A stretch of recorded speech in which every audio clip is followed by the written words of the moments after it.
Well, hello again. Today I want to talk to all of you about university funding. Please remember, if you like this video, share it and hashtag it with Where's Romano. That refers to our Minister for Universities and Colleges.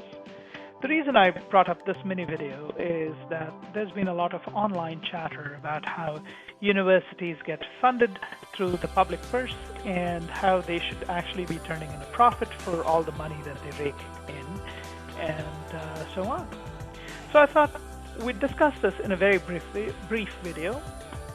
I don't mean to belabor the point and bore you all to sleep. A lot of this information can be found online, so it probably is just as easy to label my talk as stuff off the net. But I do make sure that I triangulate my data, my sources, which means I make sure that it is coming from multiple sources that I can trust. Some of this content that I will speak to you today is from the source, the conversation. Now, we have to understand that Ontario has amongst the lowest funding levels per student in Canada at the post-secondary level in all of North America. I believe we are marginally above the state of Alabama in the United States. In 2017 and 18, the province's funding per university was 37%, and that's huge. That's more than a third. It was lower than the average for the rest of Canada. One indicator tied government funding to universities' graduate earnings. This is the recent Conservative government's decision to tie to graduate earnings, irrespective of market conditions and student decisions, which seems illogical to me because market conditions change, student decisions change, and to evaluate a university's performance on the basis of student earnings, they're not necessarily correlated factors. They can be associated, but there is no cause and effect. And if our honorable minister had a degree in research or science, he would know that.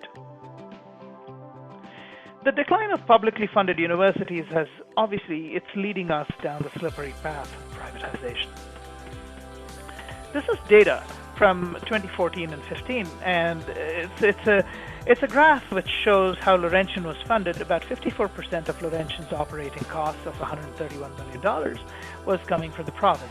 University of Toronto, which is much larger, gets about 34% of its funding from the provincial government at about the same time, which makes sense, and the government at that time seemed to understand the significant differences in how the universities are structured, how they're located, and how sizes matter.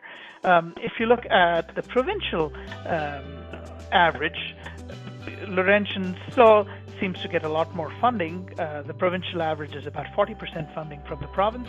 Laurentian's still higher, and this is all consistent with what was happening in 2014 and 15. And this makes a lot of sense. Because there is an equality and equity model. And this is a simple picture speaking to us about equality, equity, and justice. You have three people of different heights attempting to watch a game of soccer, and obviously giving them the same size of a box to stand on doesn't allow the smallest person to be able to see the game. Switching the sizes around, which means giving people the supports that they need, lets them each watch and enjoy the game. And that is the idea of equity, which is quite different from equality, which says treat each university the same. Okay, the idea is for each university to be successful, as in this case, the idea is for each person to be successful in watching the soccer game. Okay, so that's the idea of equity.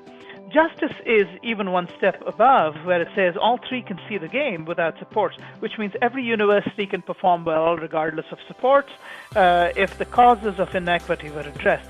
Now, unfortunately, in the case of a university, the concept of justice might not apply, because removing the cause of inequity requires a lot of structural changes in how the cities, how the neighborhoods, how the communities are organized, and so on. So we can rule that out as probably an improbable solution to all of this.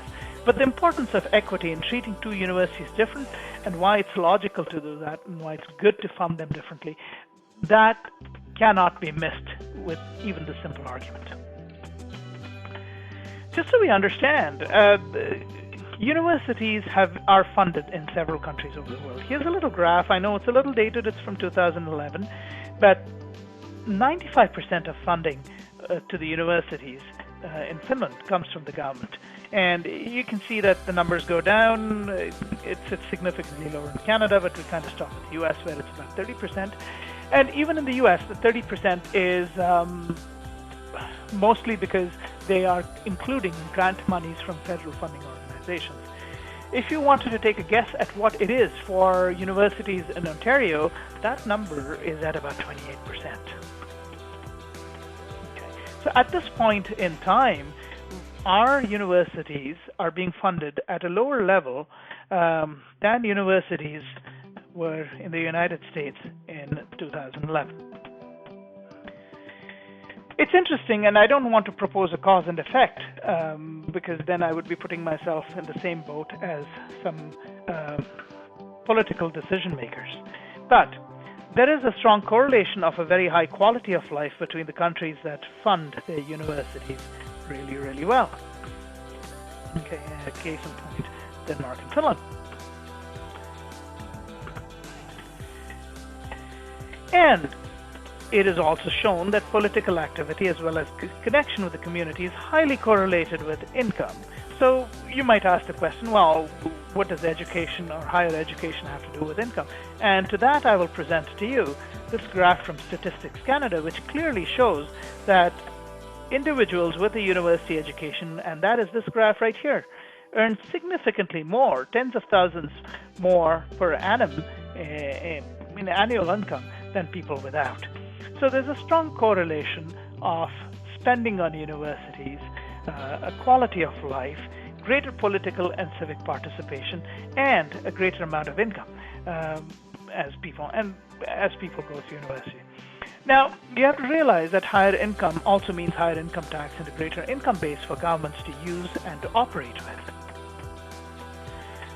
Many of you may have seen this. This is called the Maslow pyramid, or Maslow's pyramid of needs.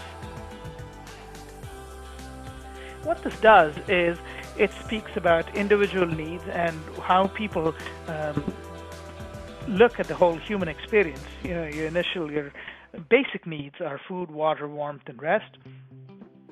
And your safety needs are security and safety. Psychological needs a little bit higher on the totem pole, and so on.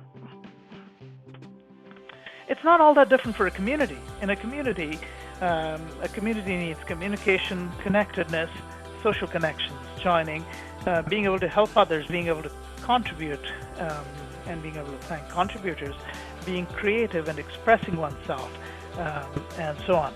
So a stronger community is formed by a stronger base. And to have all of this, there's greater civic engagement. So even though I am attempting to make a linear argument of something that's all very abstract, it's not hard to imagine that investing in university, having more educated citizens with university qualifications that earn more money and have a higher quality of life will participate in a much larger fashion in civic and community projects and engagements, and will lead to a better, more contented society. So once again, I mean, that's the end of my blurb for today, but we would love to chat with Mr. Romano, so our offer still stands. Please come over to Laurentian, talk with us. I hope we can get you here. And that's pretty much what I have to say for today. Have a wonderful day.